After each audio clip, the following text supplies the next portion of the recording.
Hello. Okay, so first off, I want to explain what I consider good merchandise, because it's pretty subjective. The ideal merchandise would be easy on the eyes and recognizable, but still separated from the YouTuber. Overall, there are two types of merch, public and private. Public merchandise, like a shirt or a hat, would be worn outside. With public merch, it's better to have more simple design that's less attached so that you wear it without being associated with the YouTuber. And a poster or mug would be inside your house, so people would only really see it if they knew you, so it's private. This kind of merch is more opportunity to be specific, since in your home it's more tailored to you. Gus Johnson's merch shop is easily the worst on this list. First, the only stuff that isn't on pre-order is just Gus and Gus's Pizza, with no relation to anything popular of his, and the pre-order stuff looks horrible, even though he has nearly 3 million subscribers. Easily an F.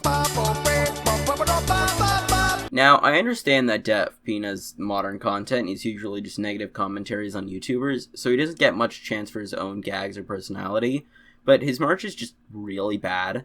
He has his hot item merchandise, which is just the item with hot and then that item printed on it, and weird versions of his logo. Two changes I'd recommend is turning the style of the content into a gag, like the silence in his monologues, and making the logo background match the background of the shirt itself, because the circle is just abysmal.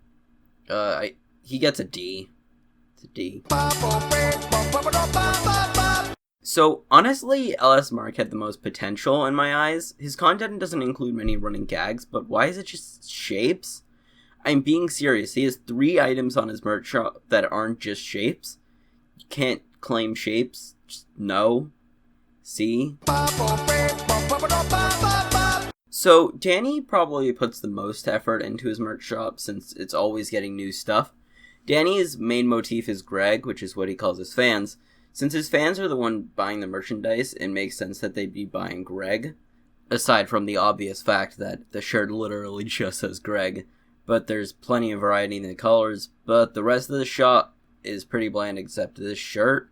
So, I probably won't be buying anything from it soon, but, maybe. See. Now, on this one, I'm going to be treating the merch differently, since Jack is more than just Jack. He's been mentioned by the most popular channel on YouTube, and he's a staple of the YouTube community. With all said, I'm going to divide his merch shop into 2 parts, Yai and memes.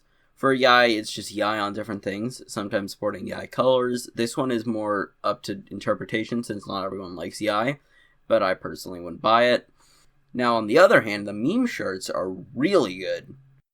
The Endgame and Your shirts are very good, and I've considered buying them for myself, but since most of the shop is just Yai in varying forms, it's getting a C. For CallMeCarson, I definitely didn't plan this well.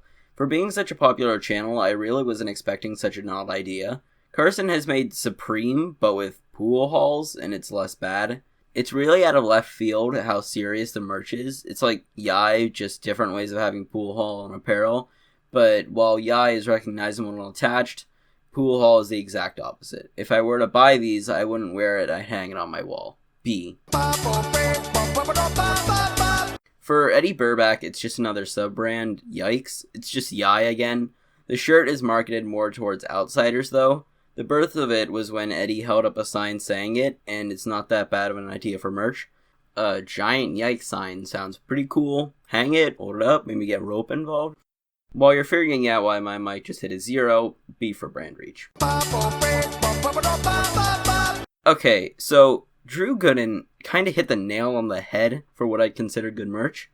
A poster I might actually buy because of how perfect it is for inside, and his main public stuff is amazing as well. It's mainly Hey Guy and Little Stinkers, things he calls fans, but unlike Greg, they're not too specific and they're very wearable. A. So Jarvis Johnson, who I believe I've mentioned in a past video, has an entire line called Trying My Best. He says it in every video, and it's iconic on his channel. There's not much else to say since it's just trying my best, but it is very diverse. I've considered buying some of this stuff for various people since it's such a great gift. Of course, I'd never buy it for myself, as I do or do not. There is no try. A. Finally, Casually Explained hasn't hit the nail on the head. He invented the screw. I would buy everything in this shop. Every item is perfect. His MS Paint drawings perfectly give to the simple aesthetic, and most of the shop isn't even tied to him. I mean, look at this shirt. Literally anyone on this list could be selling this shirt and it would make perfect sense. I mean, I don't even buy mugs, but I might put this mug on a shelf if I had it, since it looks good on everything. Not to mention, I would wear any of these shirts outside proudly because it's so refined, and honestly, I don't know what witchcraft he did to get such a perfect merch shop, but this is the best merch I've ever seen in my entire life. A+. Well, that was fun. I hope I offended you. I should mention, by the way, these aren't my favorite YouTubers, because a lot of them don't have merchandise. JXE, please make a 3D desk figuring with you riding the rhino. I will buy them all. Bye-bye.